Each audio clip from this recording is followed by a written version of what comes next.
Well, hello and welcome back to the podcast. We're going to talk about networking today. And I'm sure that for many of you, that's like the F word.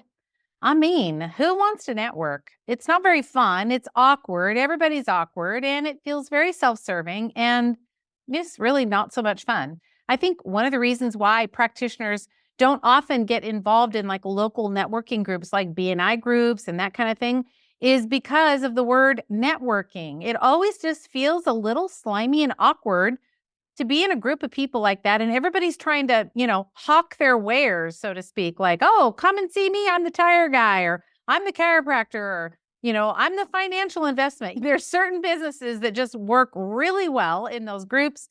Some are slimy and some people, their businesses just don't work well in those groups. But I hate to tell you this, friend, but in the health and wellness space, especially if you are a, hands-on kind of practitioner, these groups are fabulous for the work that you do.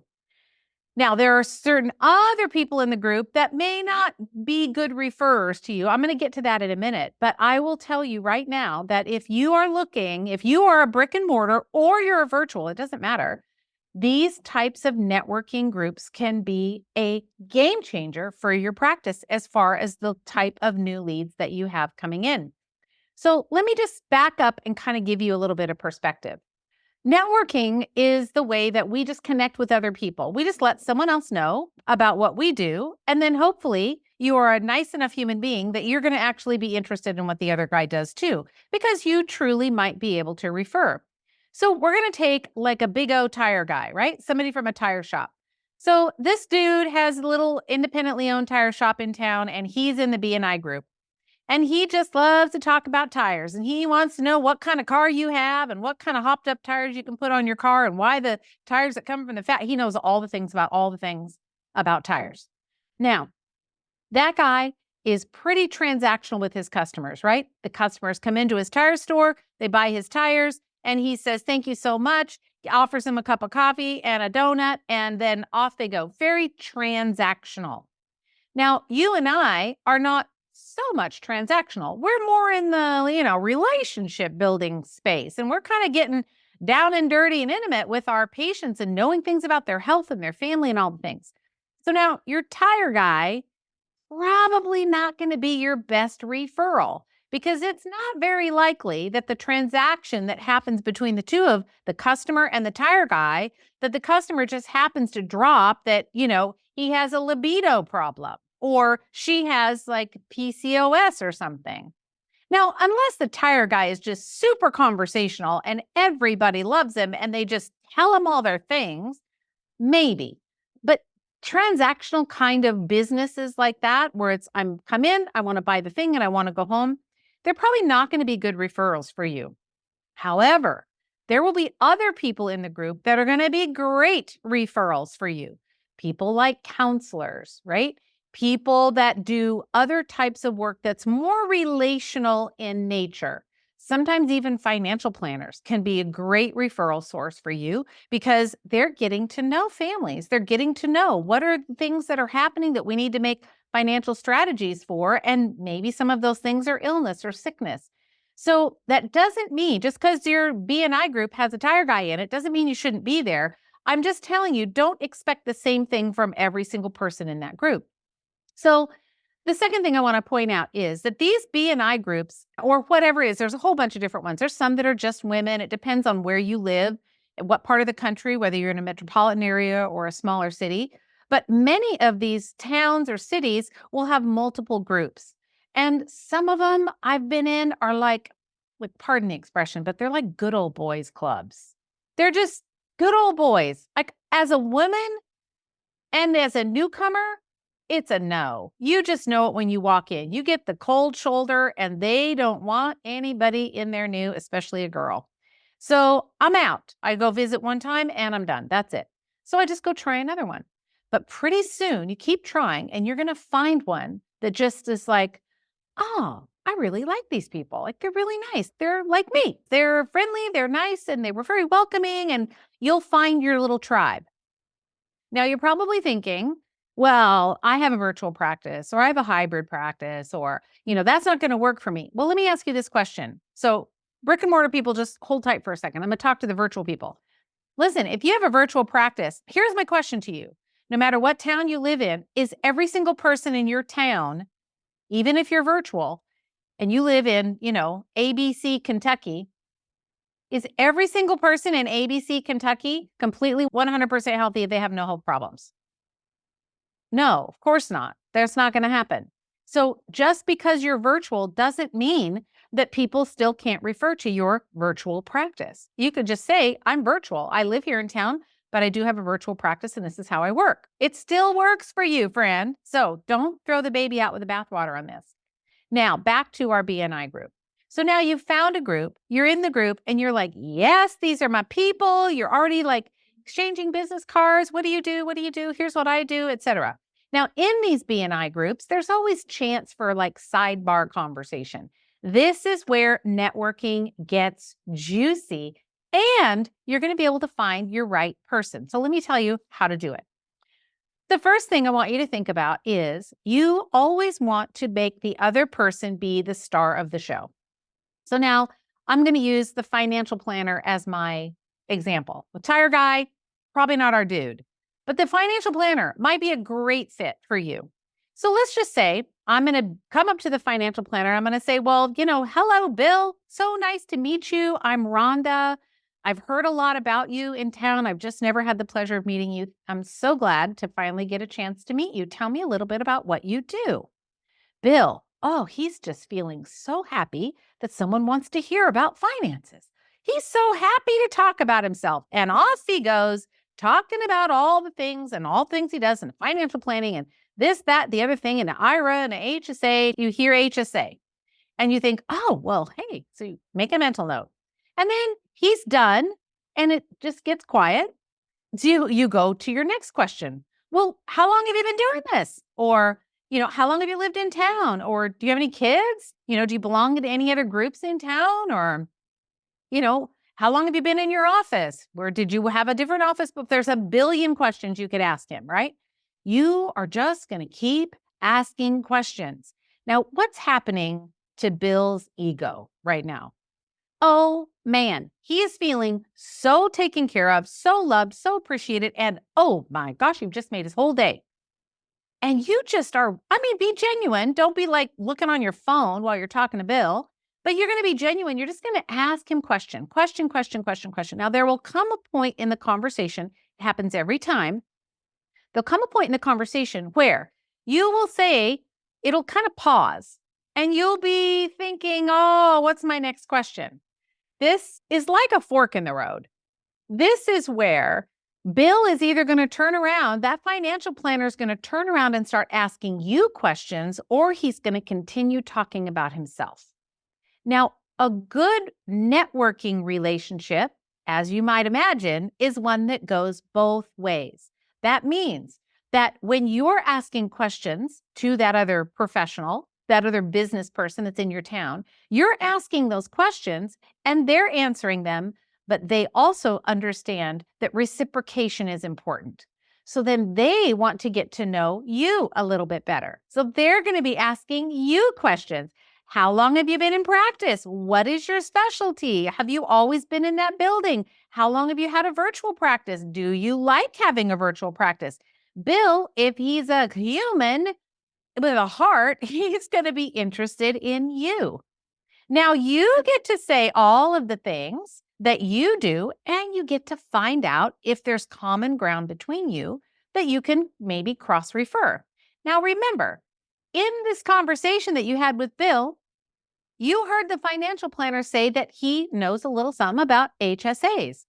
And your little ears perked up because you're thinking, oh, that's actually really good for my patients.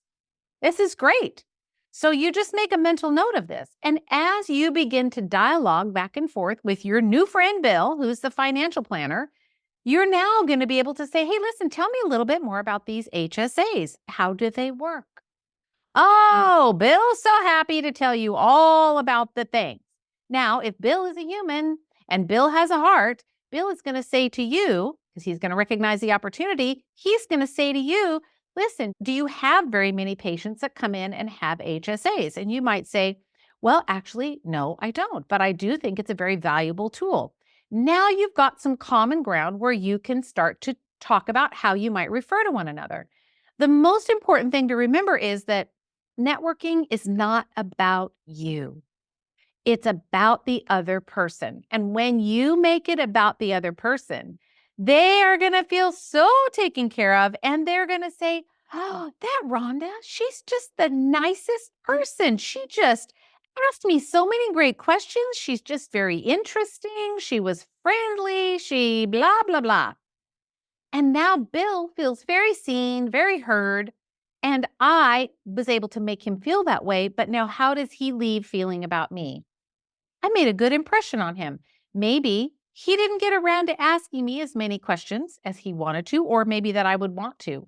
But the point is, I didn't jump in and dominate the conversation and say, well, let me tell you about me. And I've been doing this for 25 years and I have seen this many patients and I specialize in this. And I.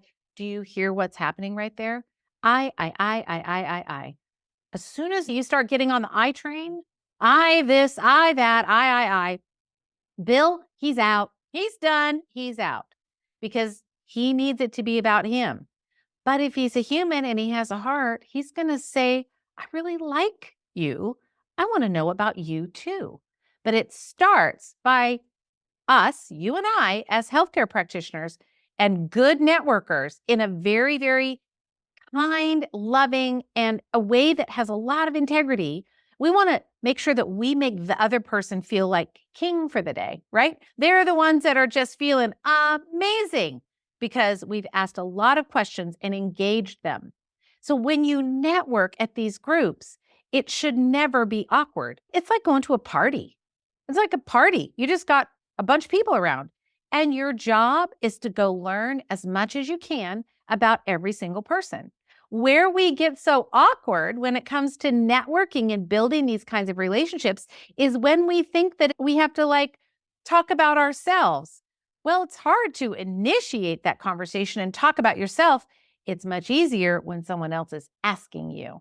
But you're going to start by being the asker, right? You're going to be the one that's going to start by asking the questions. And when you do that, you've created so much goodwill with the other person that they are, if they're a human and they have a heart, they're going to turn around and they're going to start asking you questions about what you do. Now, when you answer those questions, you have to be sure that you can be very specific about what you do. Now, back to Bill for a second. I'm going to come back to that. So you have to be very specific about what you do. So if you're talking to Bill and Bill says, oh, I help everybody with all of their financial needs all the time, no matter how old or where they live, I'm all for all the people. Is that memorable for you? Probably not. You're not going to remember, oh, there's that Bill financial planner and he does all the things for all the people all the time. That's not going to be real memorable for you.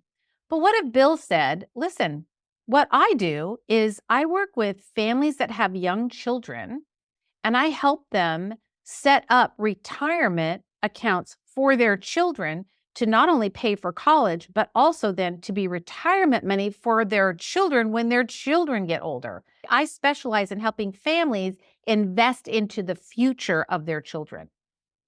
Ooh, now your ears perk up and all of a sudden your brain is going to go to work and it's going to try and solve a problem. It's like, oh, well, who do I know that needs that? And you're going to be thinking, I've got a couple patients and, they've got some extra cash. They're financially doing very well. Now, you're just thinking it. You're not going to show all your cards right away, but you think, oh, wow, this is really interesting. This is what Bill does. Now, that is memorable. Very memorable. You're not going to forget what Bill does. You're going to get Bill's card and life is good. You're like, I'm going to remember this. And we also know he does HSAs, right? Okay. Now, Bill comes back to you and says, well, Rhonda, tell me what you do. And I start telling him, I help everybody who comes in. I just help all kinds of people with, lots of different things like hormones and digestion and sore feet and hair loss and body odor and thyroid and skin. And so what's Bill going to say?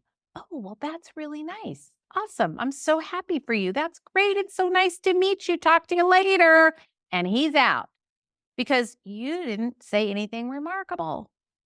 So if we were going to replay that, when you go to these meetings and you're going to be talking about what you do, share about something specific that you do. Who is the person that you help? What condition, type of person, symptom, situation do you want to be known for?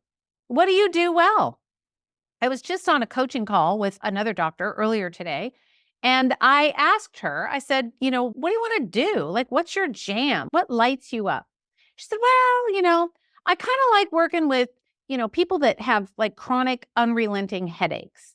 I said, oh, that's a great one because what a great market that is. There's lots of people who have headaches.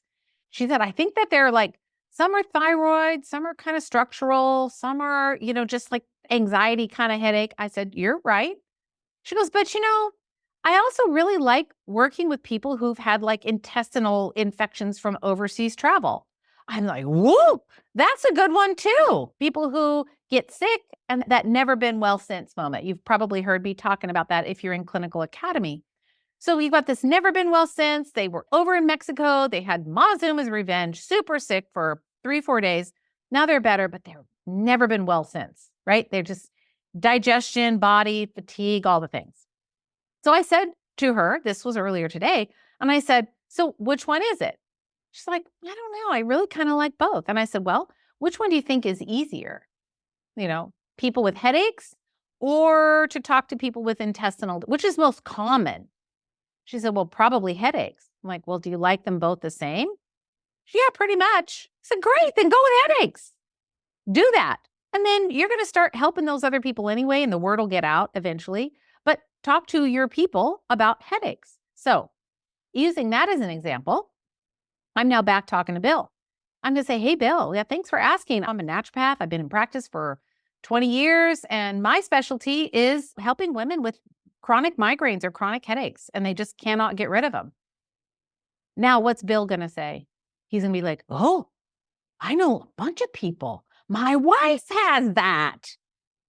And then we say, oh my gosh, I need your card. I know so many people who have this problem. Can you give me your card? Can I have a whole bunch of them? Like, I know all the people. My wife knows all the people. He's so excited because now he gets to be a hero to his wife, a hero to his friends, a hero to his other people. Now, listen, this is so important. Listen, if you're driving or you're just like, come back to me for a second. This is so important because when we can provide information to someone else about what we do that's very clear, very precise. I help women who have chronic headaches or migraines that they can't figure out how to make the headaches go away. Bill hears that, and Bill gets to go back and talk to the people that he knows. And he says to his wife, listen, I met somebody today and she's going to be able to help you.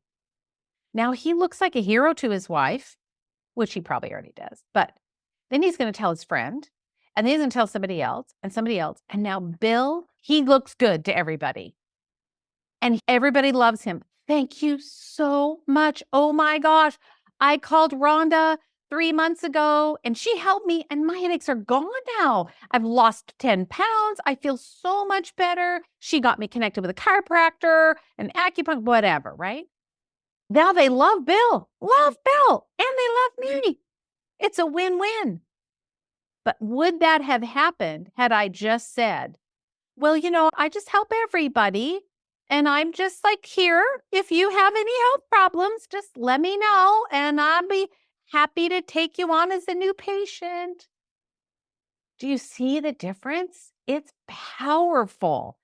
When you're networking, you have to be clear about who you serve, the problem you solve, the type of patient that you work with. When you're clear about that and you can communicate that clearly after you've asked the other guy questions first, right? You're getting them to talk first. And then if they're human and they have a heart, they're going to turn around and ask you questions. And when you're very clear about what you do, who you serve, the problem you solve, it's more memorable, and the brain just works this way. They're going to be looking for people to talk to about that and to give your information to. This is how easy networking becomes. It doesn't have to be this drudgery where all we're trying to do is get more business. I really would encourage you, drop that line of thinking altogether. When you go connect with people in these networking groups or other groups, it could be an industry type, maybe it's an association of some kind or some other community that you're in. When you make it about the other person first, I promise you it will pay back dividends to you down the road. You have to make it about the other person, because when you do, if they're human and they have a heart, they're going to turn around and come back to you and ask you all the same questions. And then you're going to be able to speak very clearly about what you do. On occasion, you're going to meet someone who is not human and does not have a heart. And all they want to do is say, I. And then all you know at that point is they're just not your person. And it's okay. They're just really interested in themselves, and you wish them the best. Bye-bye. We don't need to further this relationship, because that other person, the I person, they're going to be taker. Take. They're not going to be a giver. But when you come into the new relationship and you come in as a giver, you're asking questions. How can I help you? Tell me a little bit about you. What would be the perfect person that I could send to you? You're making it about them. They will remember you, and they will be way happy to refer to you as compared to the I person. So I don't want you to be afraid of networking. This is one of the most powerful ways for you to grow practice in your town. You become the authority. People start to recognize your specialty, your expertise, and you start getting the right types of patients coming to you, that your headache patient or your thyroid patient or your Montezuma's revenge patient or a mold patient or whatever your specialty is. But you can only get those type of people when you're clear about how you articulate that when you meet someone.